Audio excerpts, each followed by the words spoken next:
أعوذ بالله من الشيطان الرجيم. بسم الله الرحمن الرحيم. الحمد لله رب العالمين. الرحمن الرحيم مالك يوم الدين. إياك نعبد وإياك نستعين. اهدنا الصراط المستقيم. صراط الذين أنعمت عليهم غير المغضوب عليهم ولا الضالين.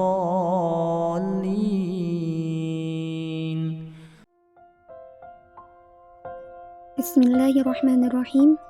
Negesi salat ingsun kelawan asmane zat Allah Subhanahu wa taala kang persifatan jalal sertane kohar. Lan tegese iku madluli ar-Rahman. Lan zat kang persifatan jamal sertane kamal. Lan tegese iku madluli sifat Rahim.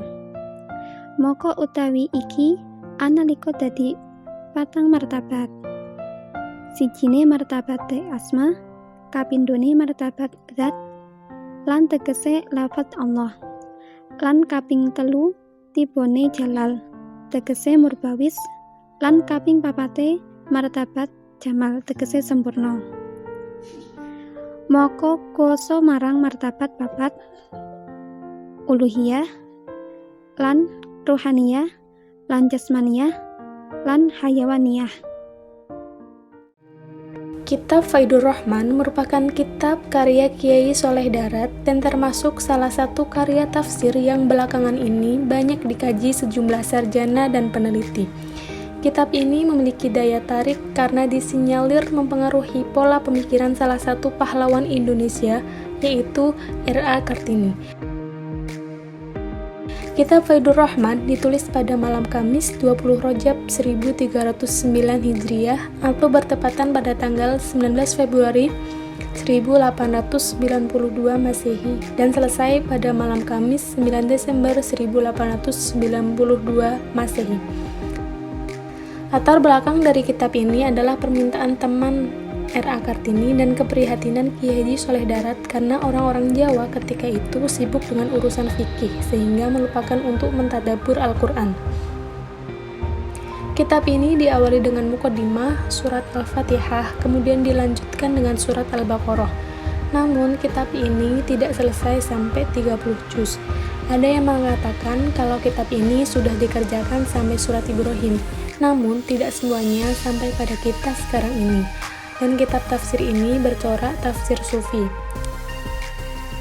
Baiklah sahabat tafsir, pada kesempatan kali ini kita akan membahas hasil bacaan tafsir surat Al-Fatihah yang terdapat dalam kitab tafsir Faidur Rahman. Bismillahirrahmanirrahim. Allah memiliki sifat jalal, maha berkuasa, dan jamal, maha sempurna. Selain itu juga maha rahman dan rahim. Ada 4 martabat, yaitu asma, zat, jalal, dan jamal. Selain itu, ada 4 martabat lainnya, yaitu uluhiyah, ruhaniyah, jasmaniyah, dan hayawaniyah. Lafaz Bismillahirrahman pada dasarnya adalah wujud dari zat dan sifat Allah, baik dari sifat jalal ataupun jamal. Huruf ba pada lafaz Bismillah memiliki arti bahwa Allah memulai segala sesuatu dengan asma dan sifatnya yang maha rahman dan rahim. Nabi bersabda bahwa seorang mukmin harus memiliki sifat kasih sayang kepada sesama sebagaimana ia mengasihi dirinya. Begitu pula sebaliknya, seorang mukmin harus menyayangi dirinya sendiri sebelum mengasihi orang lain.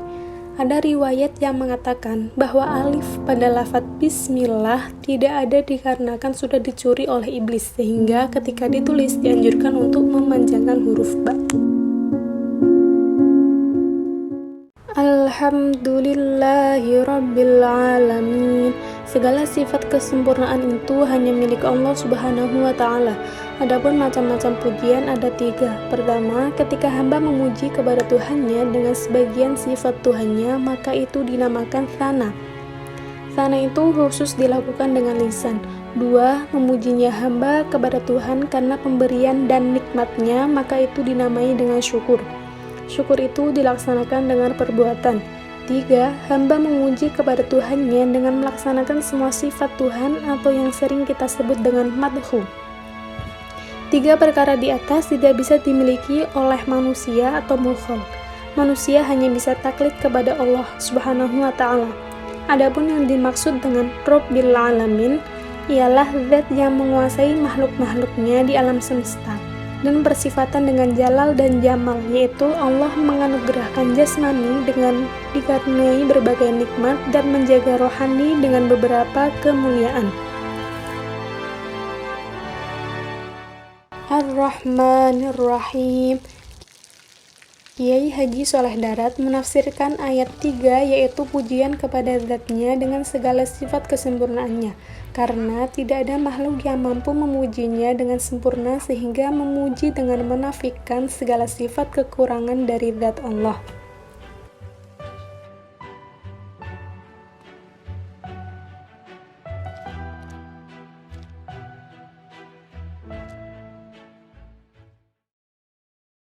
Maliki Yaumiddin, pemilik hari pembalasan.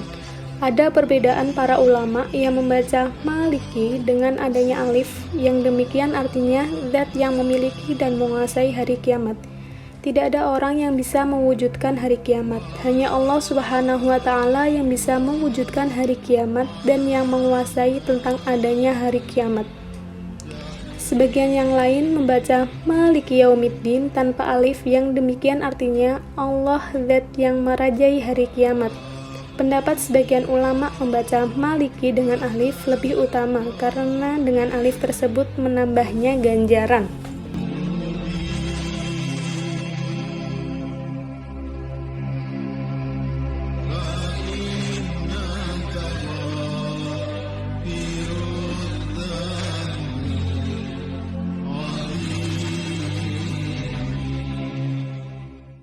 Iyyaka na'budu wa iyyaka nasta'in.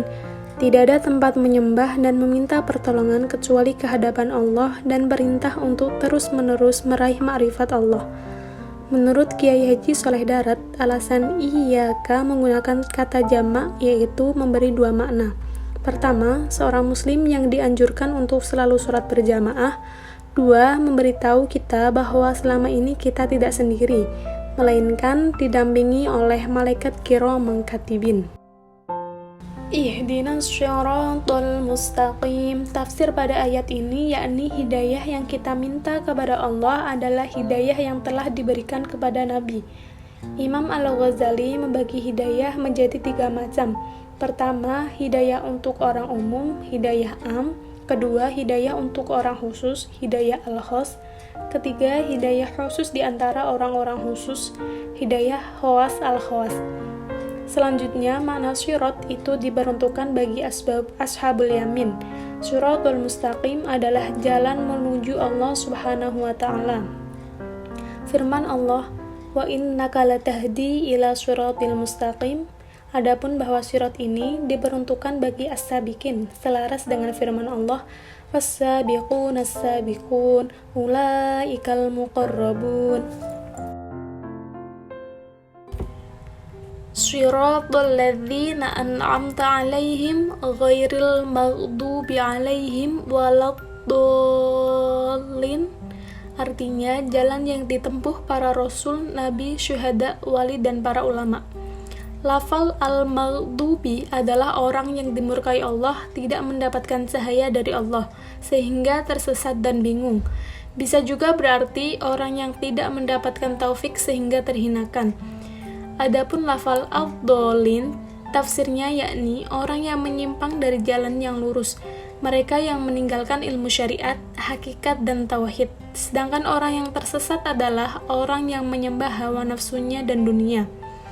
Untuk lafal amin yang biasa dibaca setelah Al-Fatihah, ulama sepakat bahwa kata ini bukan bagian dari surah Al-Fatihah, sedangkan hukum membacanya adalah sunnah. Adapun arti amin adalah engkau mengabulkan doa atau permohonan kami.